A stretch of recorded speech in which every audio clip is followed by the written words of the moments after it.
اعوذ باللہ من الشیطان الرجیم بسم اللہ الرحمن الرحیم وَإِذَا قِيلَ لَهُمُ اتَّبِعُوا مَا أَنزَلَ اللَّهُ قَالُوا بَلْ نَتَّبِعُ مَا أَلْفَيْنَا عَلَيْهِ آبَاءَنَا أَوَلَوْ كَانَ آبَاؤُهُمْ لَا يَعْقِلُونَ شَيْئًا وَلَا يَهْتَدُونَ۔ آج کا سبق جو ہے وہ بڑا اہم ہے۔ شریعت کے مقابلے میں باپ دادا کی بات کو ماننا یا شریعت کے مقابلے میں کسی بھی شخص کی بات کو ماننا یہ جائز نہیں ہے۔ تو اس کے بارے میں اللہ تبارک و تعالیٰ نے ارشاد فرمایا وَإِذَا قِيلَ لَهُمُ اتَّبِعُوا مَا أَنزَلَ اللَّهُ، فرمایا کہ جب ان سے کہا جاتا ہے کافروں سے اتبعوا ما انزل اللہ، جو اللہ تبارک و تعالیٰ نے نازل کیا ہے تم اس کی اتباع کرو، ٹھیک ہے، جو رب نے نازل کیا ہے اس کو مانو۔ اللہ تبارک و تعالیٰ نے الحم سے لے کر والناس تک جتنے احکامات نافذ کیے ہیں ان پر غور کرو۔ اللہ تبارک و تعالیٰ کی توحید ہے، رسالت ہے، قیامت کا جو ہے وہ معاملات ہے، بعثت ہے، اس کے بعد جتنے بھی معاملات انبیاء کے علیہم الصلاۃ والسلام آئے ہیں، تو جو کچھ بھی حلال اور حرام کے متعلق اللہ تبارک و تعالیٰ نے جتنے احکامات نازل کیے ہیں تم ان کو مانو۔ تو قالو، آگے سے جواب کیا ملتا ہے؟ کہتے بل نتبع ما الفینا علیہ آباءنا، بلکہ ہم تو اس راستے پر چلیں گے جس پر ہمارے باپ دادا چلتے آئے ہیں، ٹھیک ہے، یعنی ہماری مجبوری ہے، ہم نے صرف اسی بات کو ماننا ہے جو اس بات پر ہمارے باپ دادا چلتے آئے ہیں۔ تو مسئلہ یہیں پہ وہی آ گیا کہ ایک طرف شریعت اسلامیہ ہو، اللہ اور اللہ کے رسول کا فرمان ہو، اور دوسری طرف ہمارے رسم و رواج ہوں۔ تو آج کا مسلمان بھی یہی جواب دیتا ہے، وہ کہتا ہے کہ جناب اب کیا کریں، بات تو برحق ہے لیکن پھر بھی مجبوری ہے، بات تو سچ ہے لیکن پھر بھی مجبوری ہے۔ مجبوری کیا ہے؟ وہ یہ مجبوری یہی ہوتی ہے کہ جی ہماری پرانی باتیں چلتی آ رہی ہیں، رسم و رواج ہے، یہ چلتے آ رہے ہیں، تو ہم قرآن کے مقابلے میں اپنے رسم و رواج کو زیادہ اہمیت دیتے ہیں۔ تو یہی بات کفار مکہ نے بھی کی تھی۔ دیکھیں ایک بات یہ بڑا مسئلہ بن جاتا ہے، ایک تو مجبوری ظاہر کی جاتی ہے، لیکن اس سے مجبوری سے اگلا قدم یہ اٹھایا جاتا ہے کہ ایک تو مسئلے کو مان لیا جائے کہ چلو یار قرآن کا مسئلہ برحق ہے، لیکن اس سے اگلا ایک جو مسئلہ اٹھایا جاتا ہے وہ یہ آتا ہے، کہتے ہیں لے جی اے نواں مسئلہ کتوں کڈ لیا۔ یہ اتنی بڑی جو ہے وہ کیا کہتے ہیں بے وقوفی اور حماقت ہے کہ آپ سوچ بھی نہیں سکتے ہیں۔ مجھے آپ بتائیں کوئی مائی کا لال ایسا ہے جو نیا مسئلہ نکال کے دکھا دے؟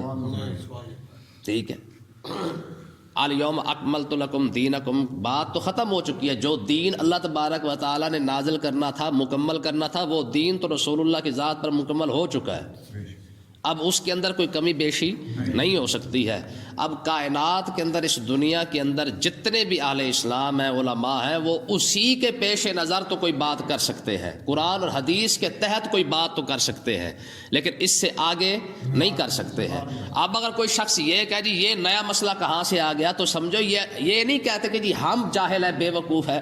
ساتھ دیکھیں نا جی، یہ بات تو وہ بندہ کرے جس نے کم سے کم 20 سال 40 سال مدرسے میں لگائے ہوں، جس نے قرآن کا مطالعہ کیا ہو، حدیث کا مطالعہ کیا ہو، کتابوں کا مطالعہ کیا ہو، علماء کی خدمت کی ہو، زندگی گزاری ہو، پھر بندہ سوچتا ہے کہ یار میں نے تو کم سے کم 1000 کتابوں کا مطالعہ کیا ہے، میں نے اتنے بڑے بڑے علماء کے پاس بیٹھا ہوں، میں نے تو یہ مسئلہ کہیں نہیں سنا۔ تب تو سمجھ میں آتا ہے کہ یار یہ مسئلہ ہو سکتا ہے کسی اور جگہ پر ہو، میں نے تو اتنے بڑے بڑے علماء سے بھی ان کی خدمت کی ہے، مدرسوں کے اندر زندگی گزاری ہے، میں نے تو یہ مسئلہ نہیں سنا ہے، یہ مسئلہ کہاں سے آیا ہے؟ پھر تو کچھ سمجھ میں آتا ہے۔ ساری زندگی چاچا اللہ جی وائے کی طرح جناب بیٹھا ہو، جناب اپنی زندگی گزارے، ٹھیک ہے، کوئی کڑا کی طرف جا رہا ہے، کوئی کھال کی طرف جا رہا ہے، کوئی کاروبار کی طرف جا رہا ہے، کوئی دکان پہ بیٹھا ہے، اب یہ شخص کھڑا ہو کے کہے جی یہ نیا مسئلہ کہاں سے آ گیا ہے؟ بھئی تو جانتا کتنا ہے دین کو؟ بات سمجھے کہ نہیں آئی ہے؟ یہ بہت بڑی حماقت ہے کہ ایک بندہ جانتا نہیں، اس کو 6 کلمے نہیں آتے، وہ کہہ رہا ہے جی یہ نیا مسئلہ کہاں سے آ گیا ہے۔ تو اس کا مطلب یہ ہے کہ یہ اسلام کے ساتھ غداری ہے، نیا مسئلہ نہیں ہے، یہ مسئلہ وہی ہے جس کو تو نہیں جانتا ہے، ٹھیک ہے نا جی۔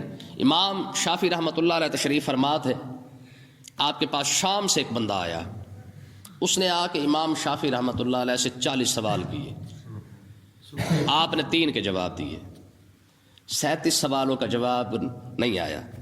تو اس نے کہا حضرت آپ تو اتنے بڑے عالم دین ہیں اور امام ہیں آپ تو. آپ نے فرمایا میاں جتنا آتا تھا تجھے بتا دیا ہے, جو نہیں آتا کسی اور عالم سے جا کے پوچھ لے. سبحان اللہ. ٹھیک ہے جی. علماء فرماتے ہیں کہ یہ بات کرنا کہ بھائی مجھے نہیں پتا, دیکھیں یاد رکھیں, علماء فرماتے ہیں یہ بات کرنا کہ بھئی مجھے نہیں پتا, یہ آدھا علم ہے, آدھا علم ہے کہ یہ بات کرنا بھی مجھے نہیں پتا, اور اس میں کسی شان کی کمی وغیرہ بھی نہیں آتی ہے. تو آگے دیکھیں جی, بہرحال رسم و رواج کہاں پہ اور اللہ کے رسول کا فرمان کہاں پہ.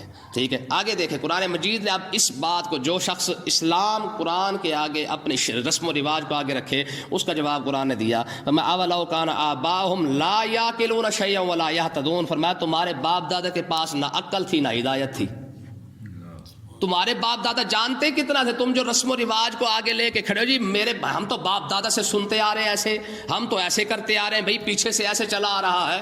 تو اس کا جواب قرآن نے یہ دیا, بھی تمہارے پیچھے والے جانتے کتنا تھے جس کو تم دلیل بنا رہے ہو. تو کہنے کا مقصد یہ ہے کہ اگر ہمارے کوئی پیچھے والے اگر عالم نہیں ہے, وہ بھی ہمارے جیسے ویسے سادہ بندے تھے, ان کو دلیل بنانا جائز نہیں ہے. تو آگے دیکھیں جی, قرآن مجید نے ارشاد فرمایا مثل الذین کفروا کمثل الذی ینعق بما لا یسمع الا دعاء ونداء. ٹھیک ہے, فرمایا کافروں کی مثال تو اس شخص کی طرح ہے, ینعق بما لا یسمع, جس کو پھکارے تو بما لا یسمع, وہ صرف اور صرف الا دعاء و نداء, وہ صرف اور صرف چیخ پھکار کو تو سنے لیکن کلام کو سمجھ نہ سکے. یعنی کافر کی مثال ایسے ہے جیسے کسی شخص کو آواز دی جائے, وہ آواز تو سن لے لیکن کیا کہا ہے یہ سمجھ میں نہ آئے. جیسے جانور ہے نا, جانور, اب جانوروں کے ساتھ کیا ہوتا ہے کہ اب جب ہم کہتے ہیں کسی کو کہتے ہیں آگے ہوئے پیچھے ہوئے, جانور جس کے پاس ہوتے ہیں کہتا ہے نا اس کو, ٹھیک ہے. اب جانور یہ نہیں سمجھتا کہ میرا مالک مجھے آگے ہونے کا کہہ رہا ہے یا پیچھے, ہاں صرف آواز سن لیتا ہے اور آواز کی وجہ سے وہ حرکت کرنا شروع کر دیتا ہے. تو جانور کو بات سمجھ میں نہیں آتی ہے. ٹھیک ہے, تو اللہ تبارک و تعالیٰ نے ارشاد فرمایا ان کافروں کی مثال بھی ایسی ہی ہے, ان کو کوئی بات سمجھ میں نہیں آ رہی ہے. اب جو بندہ قرآن سن کے بھی نہ سمجھے, ٹھیک ہے جی, اس کے سامنے شریعت کا مسئلہ رکھا جا رہا ہو, پھر بندہ کہ جی سانو سمجھ نہیں آتی, ہمارا دماغ نہیں کام کرتا, ہمیں سمجھ نہیں آتی ہے. تو یہی بات کافروں نے بھی کی ہے, انہوں نے کہا جی ہمیں یہ اس بات سمجھ نہیں آتی ہے. ٹھیک ہے, تو اللہ تبارک و تعالیٰ نے ایسے کافر اور ایسا بندہ جو بندہ دین کو سمجھنا نہ چاہے, وہ کہتے جی ہمیں تو سمجھ نہیں آتی ہے, رب نے کیا فرمایا, فرمایا سم بکم عمی فہم لا یعقلون. فرمایا جو بندہ دین کو نہ سمجھ سکے وہ کون سا ہے, فرمایا وہ بہرا بھی ہے, گنگا بھی ہے, اندھا بھی ہے, اور اس کے پاس عقل بھی نہیں ہے. یعنی جو زبان حق نہ بول سکی وہ گنگی ہے, جو کان حق سن نہ سکا وہ کیا ہے, بہرا ہے, اور جو آنکھ حق دیکھ نہ سکے اور جو دماغ حق کا فیصلہ نہ کر سکے وہ ہے بے وقوف کے نہیں. تو قرآن مجید نے فرمایا فہم لا یعقلون, ان کے پاس عقل نہیں ہے. تمہارے سامنے واضح قرآن پڑھا جا رہا ہو اور اللہ تبارک و تعالیٰ کا حکم بیان کیا جا رہا ہو, پھر بھی بندہ کہے نہیں جی بات تو ٹھیک ہے لیکن بات ہے رسوائی کی, بات تو ٹھیک ہے مگر اب اگر شریعت پہ چلتے ہیں تو پھر سارا کچھ چھوڑنا پڑتا ہے. تو کہنے کا مقصد یہ ہے کہ رب نے فرمایا کہ جب اللہ اور اللہ کے رسول کے فرمان سامنے ہو اور بندہ پھر مجبوری ظاہر کرے, خدا کی قسم یہ پوری دنیا کے اندر صرف 2 جماعتیں گزری ہیں جنہوں نے ہر مجبوری کو پیچھے رکھ کے اللہ اور اللہ کے رسول کے فرمان کو آگے رکھا ہے. یا تو وہ انبیاء کی جماعت ہے یا صحابہ کرام کی جماعت ہے. یہ واحد ایسی ہر مجبوری کو پیچھے رکھ کے صرف اور صرف جب بھی اللہ کے رسول نے فرمایا ہاں بھائی بدر میں جانا, کہا جی ٹھیک ہے چلے. ایک شخص بھی کھڑا ہو کے نہیں کہتا یا رسول اللہ میری بھی مجبوری ہے. جب حضور غزوہ تبوک کی طرف جانے لگے نا, غزوہ تبوک کیونکہ لمبا سفر تھا, ٹھیک ہے, تو اس وقت کھجوریں بالکل پک چکی تھی اور پورا مدینہ طیبہ کی رزق کا, پورے سال کی جو آمدنی کا جو دار و مدار تھا وہ انہیں کھجوروں پر تھا.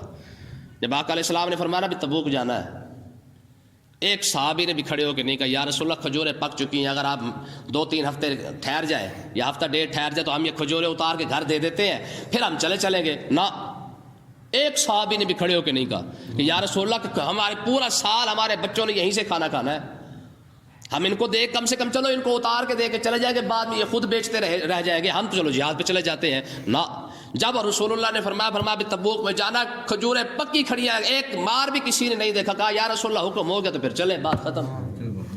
یار ایمان اس کو کہا گیا ہے کہ جب اللہ اور اللہ کے رسول کا حکم آ جائے مسلمان کی تو شان یہی ہے کہ اسی وقت سر کو جھکا لیتا ہے کہ بس بھائی بات ختم ہوگی. وہ ہوا کیا ہے, کہا جی جب رب نے فرما دیا بات ختم ہو گئی. تو مزہ ہی کہ نہیں آئی ہے. آگے دیکھیں جناب, قرآن مجید نے اب حلال اور حرام کے بارے میں کیسی شان بیان فرمائی ہے. فرمایا یا ایھا الذین آمنوا, اے ایمان والو, کلوا من طیبات ما رزقناکم, فرمایا جو بھی ہم نے تمہیں رزق دیا نا, پاکیزہ رزق دیا ہے, کلو کھاؤ, جو ہم نے رزق دیا اس میں سے کھاؤ پیو, اس میں کوئی مسئلہ نہیں ہے. ہاں واشکروا للہ, اللہ کا شکر ضرور ادا کریں. کھا کے جو ہے وہ بندہ ڈکار مار کے جو ہے وہ فارغ نہ ہو جائے. ٹھیک ہے, فرمایا ان کنتم ایھا تعبدون, اگر تم واقعی رب کی عبادت کرتے ہو تو پھر اس کا شکر بھی ادا لاؤ کہ مالکا تو نے سجدے کی توفیق دی ہے, تو جو رزق تو نے دیا تھا وہ بھی تیرا ہی کرم ہی تھا. کیوں جی, فرمایا جو رزق ہم نے تمہیں دیا ہے کم سے کم کھانے کے بعد بندہ اللہ کا شکر تو ادا کرے. اس لیے ہمارے بزرگ فرماتے ہیں کہ یہ لفظ ہے یا واجدو, کیا لفظ ہے, یا واجدو. فرمایا اگر ہے جی, اگر کوئی شخص ہر لقمے کے ساتھ یا واجدو پڑھ لے تو اللہ تبارک و تعالی ہر لقمے کے ساتھ اس کے پیٹ کے اندر ایک نور پیدا فرما دے گا. لیکن لقمہ حلال کا ہونا چاہیے, اصل رولا پہلا یہی ہے. ٹھیک ہے جی. آگے دیکھیں جی کون کون سی چیزیں حرام ہیں, ذرا اس پر ذرا غور دیکھیں. پہلے اب پہلی آیت کے اندر یہ حکم دیا, فرمایا کلوا من طیبات ما رزقناکم, جو بھی ہم نے تمہیں پاکیزہ رزق دیا ہے اس میں سے تم کھا سکتے ہو, کوئی مسئلہ نہیں ہے. ہاں کون سی چیز تم نے نہیں کھانی ہے, ذرا آگے دیکھیں. انما حرم علیکم المیتۃ, تم پر مردار حرام ہے. اللہ تعالیٰ نے تم پر مردار کو حرام کر دیا, یعنی جانور تو زندہ تھا لیکن سانس ٹوٹ گئی مر گیا ہے, تو اب اس کو ذبح بھی کریں پھر بھی وہ مردار ہے, حرام ہے. ٹھیک ہے. والدم, خون بھی تم پر حرام ہے, خون نہیں پی سکتے. ٹھیک ہے جی. ویسے تو ہر کوئی پی رہا ہے کوئی کسی نہ کسی کا, لیکن یہ خون پینا جائز نہیں ہے. خون تو وہ بھی پینا جائز کوئی نہیں, جیسے حکمران ہمارا پی رہے ہیں, تو بہرحال خون پینا جائز نہیں ہے. ولحم الخنزیر, خنزیر کا گوشت بھی حرام ہے. وما اہل بہ لغیر اللہ, وہ جانور جس کو ذبح کرتے وقت کسی اللہ کے علاوہ کسی اور کا نام لے لیا جائے تو وہ جانور بھی حرام ہے.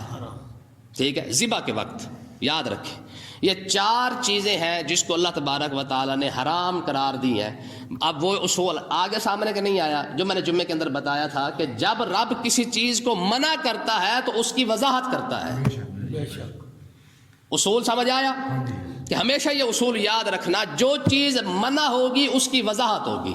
اب دیکھیں پیچھے آپ فرمایا تھا جو مرضی کھانا ہے پاکیزہ مل جائے کھاؤ, کٹا مل جائے بکرا مل جائے, تھا تو سارا حلال, لیکن ساتھ قید بھی لگا دی, کٹا بچہ ہے تو حلال لیکن اگر حرام ہو جائے اس طریقے سے تو اس کو نہیں کھانا ہے. دیکھیں انما حرم علیکم المیتۃ, فرمایا ایک تو مردار نہیں کھانا, بکری تو ہے حلال لیکن اگر مردہ ہو جائے تو پھر نہیں کھانا. خون چاہے جانور کا ہو چاہے انسان کا ہو, کسی بھی طریقے سے اگر خون نکل آئے تو وہ کیا ہے, حرام ہے, خون پینا جائز نہیں ہے.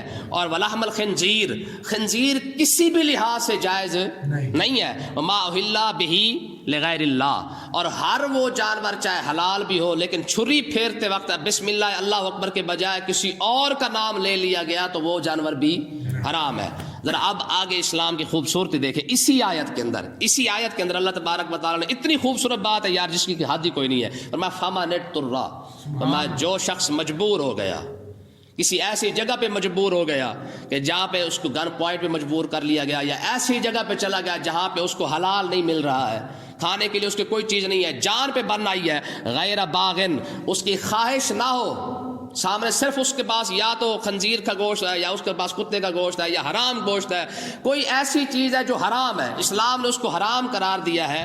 اب اس کے پاس اپنی جان بچانے کے لیے کوئی بھی شے نہیں ہے, تو اللہ تبارک و تعالیٰ نے ارشاد فرمایا جو شخص مجبور ہو گیا ہے, غیر باغن, خواہش نہیں ہے, مجبور ہے, ولا عادن, فرمایا حد سے زیادہ نہ کھائے, تھوڑا سا کھا لے اپنی جان بچانے کے لیے, فلا اسم علیہ, اس پر کوئی گناہ نہیں ہے. ان اللہ غفور الرحیم, رب بخشنے والا بھی ہے, مہربان. بات نہیں ختم ہو گئی یار. کیوں جی, دنیا جہان کے اندر اتنا خوبصورت مذہب کوئی ہے کہ ایک چیز مطلقاً حرام ہے. ٹھیک ہے, خنزیر نہیں کھا سکتے, کتا نہیں کھا سکتے, سور نہیں کھا سکتے, ایسی کوئی بھی چیز نہیں کھا سکتے. لیکن فرمایا میرے بندے نا, اس رب کی بارگاہ اقدس میں یار ایک انسان کی قیمت کتنی ہے, ایک مسلمان کی قیمت کتنی ہے. ٹھیک ہے. آج لوگ کیا ہے جی بجلی کا بل زیادہ آ کے خودکشی کر لیتے ہیں. ٹھیک ہے جی, تھوڑے سے مشکل آئی خودکشی کر لیتے ہیں جی. روزی روٹی کا مسئلہ بن گیا خودکشی کر لیتے. پھٹے منہ نہیں ہے یار بندوں کے یار, اتنی بے صبری کی انتہا. لا تقتلوا اولادکم خشیۃ املاق نحن نرزقهم ایاکم, فرمایا اپنی اولاد کو رزق کی وجہ سے قتل نہ کرو. دنوں کا کیا ہے, تلک الایام نداولها بین الناس, ہم دن تو پھیرتے ہی رہتے ہیں, کبھی خوشی کبھی غم, یہ تو آتا رہتا ہے. اس میں کون سا مسئلہ ہے, دکھ تکلیف تو آتی رہتی ہے. اس کا کیا مطلب ہے کہ بندہ فوراً پھٹے پہ چڑھ جائے؟ تو چھوٹی چھوٹی سی بات پہ یار خودکشی کر لیتے ہیں, اپنا بیڑا غرق کرے گا اور کیا کرے گا. تو کہنے کا مقصد یہ ہے کہ بھائی چھوٹی چھوٹی بات پہ لوگ خودکشیاں کر لیتے ہیں. رب نے دیکھو کتنی بڑی رخصت دی ہے. میں اگر تمہاری غربت اتنی آ گئی ہے کہ تمہارے پاس کچھ بھی نہیں ہے نا, اگر تم حرام کھا بھی لوگے نا, اتنا کھا کے اپنی جان بچا لو, فلا اسم علیہ, فرمایا تم پر کوئی گناہ نہیں ہے. دنیا جہان کے مذہبوں کے اندر خدا کی قسم ایسی کوئی رخصت ہے نہیں. فلا اسم علیہ, فرمایا ہے ہی نہیں تم پر کوئی گناہ. ہاں قیامت کا دن نہ ہوگا ان اللہ غفور الرحیم. اگر رب پوچھے گا بھی صحیح نا کہ ہاں بھی خنزیر کیوں کھایا تھا, جب تم کہو گے نا مالک میرے پاس کچھ بھی نہیں تھا مجبوراً کھایا تھا, فرمایا رب تمہیں بخش بھی دے گا, مہربانی بھی فرما دے گا. اس سے بڑی اور کیا چیز ہو سکتی ہے ایک مسلمان کے لیے. خدا کی قسم یہ اسلام کی خوبصورتی ہے, یہ اسلام کی خوبصورتی ہے. پہلے فرمایا حلال چیزیں جو ہے تمہیں کھا لو, پھر فرمایا حرام چیزیں نہیں کھانی ہے. پھر فرمایا چلو اگر کوئی شخص مجبور ہو جائے حرام بھی کھا لے گا, زندگی بچانے کی خاطر اگر اس نے حرام کھا بھی لیا تو فرمایا میں پھر بھی بخش دوں گا.